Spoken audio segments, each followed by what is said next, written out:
Assalamualaikum warahmatullahi wabarakatuh. Perkenalkan, saya Rifki Nugroho dari kelas 2A PGSD. Pada kesempatan kali ini, saya akan membuat video blog atau vlog dengan tema bahasan seputar kaidah morfologi. Walaupun dalam pembahasan kali ini mencakup apa itu morfologi dalam ilmu bahasa, perubahan morfem atau morfofonemik, dan bagaimana permasalahan yang sering kita jumpai pada penggunaan bahasa sehari-hari. Baiklah, yang pertama adalah morfologi. Apa itu morfologi? Morfologi adalah cabang ilmu bahasa yang mempelajari bentuk dan makna kata, khususnya pembentukan dan penguraian kata dalam suatu bahasa. Morfologi mengidentifikasi satuan-satuan dasar bahasa sebagai satuan gramatikal dan mempelajari seluk-beluk bentuk kata serta pengaruh perubahan-perubahan bentuk kata terhadap golongan dan partisipan. Baik, morfologi juga dikenal dengan ilmu bentuk kata. Proses morfologis adalah proses pembentukan kata-kata dari suatu satuan lain yang merupakan bentuk kata dasarnya. Proses morfologi dapat meliputi afiksasi atau penambahan imbuhan, reduplikasi atau pengulangan kata baik sebagian ataupun seluruhnya, fonim atau penyingkatan kata, dan konversi perubahan kelas kata. Oke, jadi pembahasan kita pada kali ini kita batasi atau kita persempit mengenai hanya membahas proses morfologis, yaitu morfologis afiksasi atau penambahan imbuhan. Apa itu imbuhan? Mungkin kalian sudah tidak asing. Coba lihat di layar, yaitu mengenai imbuhan. Ya, imbuhan atau afiks ketika ditambahkan pada kata dasar seringkali terjadi perubahan fonologis yang disebabkan oleh interaksi antara bunyi dalam kata dasar dan bunyi dalam afiks. Berikut beberapa contoh bagaimana proses afiksasi dalam morfologi berkaitan dengan perubahan morfofonemik.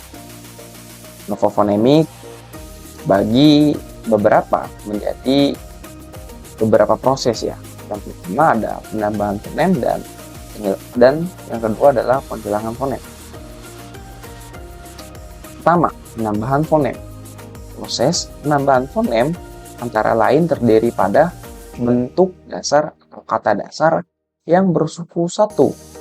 Hal ini terjadi sebagai akibat pertemuan imbuhan mun dan pn dengan bentuk dasar yang terdiri dari satu suku, sehingga imbuhan n berubah menjadi menge dan pn berubah jadi penge. Lihatlah contoh yang ada di layar. Bisa kalian lihat ada kata bom dengan imbuhan men. Ketika kata dasar bom yang bersuku kata satu ketemu dengan imbuhan men, maka akan berubah menjadi menge, jadi mengebom. Lalu contoh lainnya adalah las.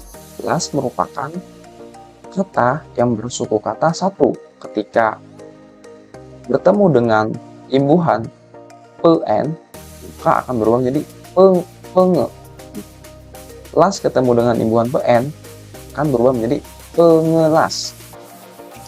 Selanjutnya yang kedua adalah penghilangan fonem. Penghilangan fonem ini dibagi menjadi beberapa kaidah, seperti menghilangkan fonem N, fonem R, dan fonem KPTS. Lihatlah contoh bagaimana fonem N menghilang setelah kan imbuhan. Proses hilangnya fonem N akan terjadi apabila morfem-morfem men dan pen atau imbuhan men dan pen bertemu atau bergabung dengan bentuk kata dasar yang berfonem awalan L, R, Y, dan W serta huruf nasal. Nah, Kalian bisa lihat contohnya di layar. Ketika kata dasar adalah yakin bertemu dengan imbuhan mean, maka berubah menjadi meyakinkan. Itu contoh selanjutnya adalah pen, imbuhan pen bertemu dengan dasar wangi. Harusnya dibaca menjadi wangi, tetapi karena hurufnya atau fonemnya hilang, melebur menjadi disebut jadi pewangi. Lihatlah bagaimana fonem R menghilang setelah mendapatkan imbuhan. Proses hilangnya fonem R pada morfem ber, per, dan ter akibat pertemuan morfem-morfem itu dengan bentuk dasar yang berawalan dengan fonem R dan bentuk dasar yang bersuku pertamanya berakhiran dengan er. Kita lihat contoh di sini. Kata dasar rintis bertemu dengan imbuhan per menjadi perintis. Perintis. Nah, R dalam fonem R pada imbuhan per itu akan hilang menjadi hanya perintis. Lalu selanjutnya ini pada kata dasar kerja.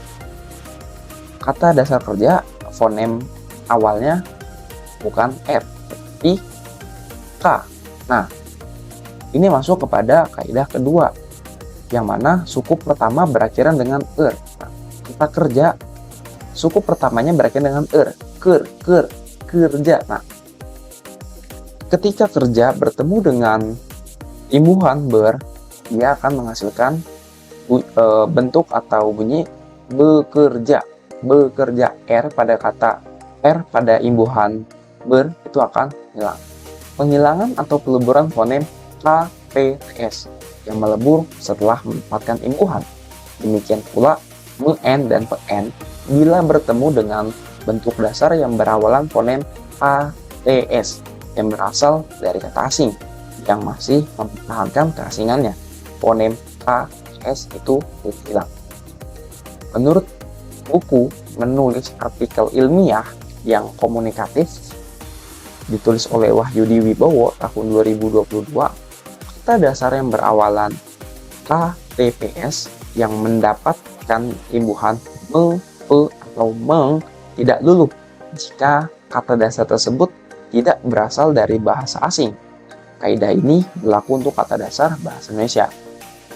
Atau dalam kata lain, jika kata dasar itu berfonem awal KPTS dan berasal dari serapan bahasa asing, maka awal fonem tersebut akan melebur dalam kata dasarnya. Kata dasar kosong. Nah, kosong adalah fonem awalnya K ketemu dengan prefix atau imbuhan prefix yaitu men dan ditambahkan oleh sufik yaitu akhiran an ya, jadi mean itu kosong ketemu dengan mean akan menjadi mengosongkan, bukan mengkosongkan. Nah, karena k-nya ini harus melebur jadi mengosongkan. Lalu selanjutnya kata kait dan imbuhan en. Kait berawalan dengan huruf K ketemu imbuhan en, maka akan berubah menjadi pengait.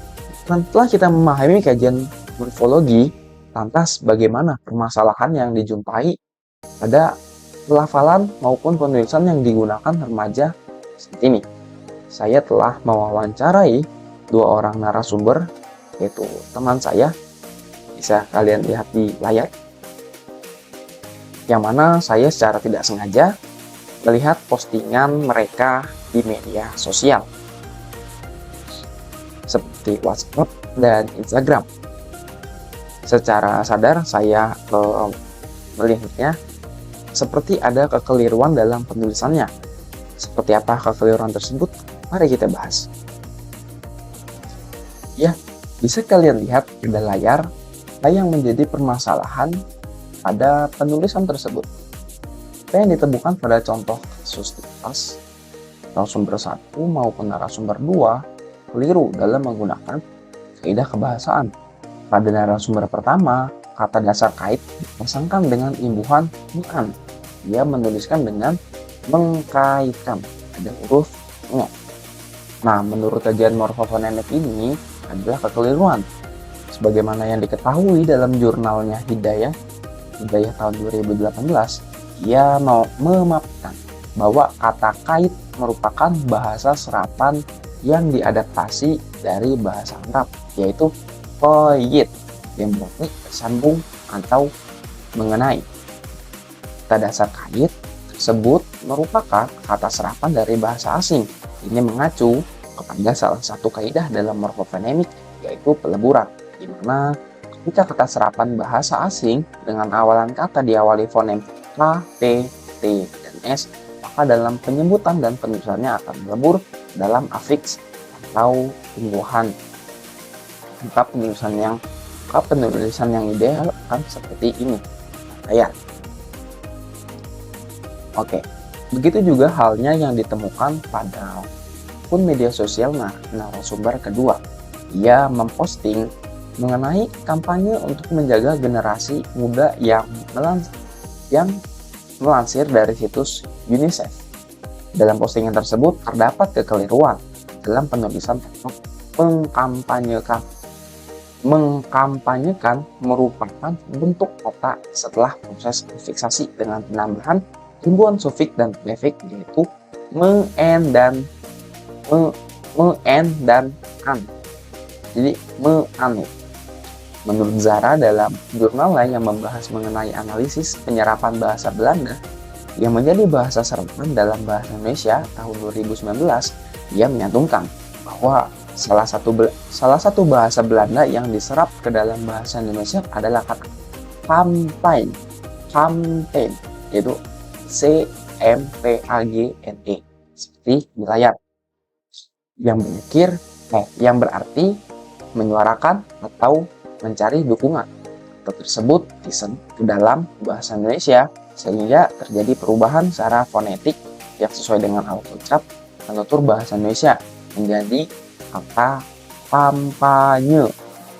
Maka penulisan maupun pelafalan yang menggunakan kaidah kebahasaan yang benar, kata mengkampanyekan adalah keliru.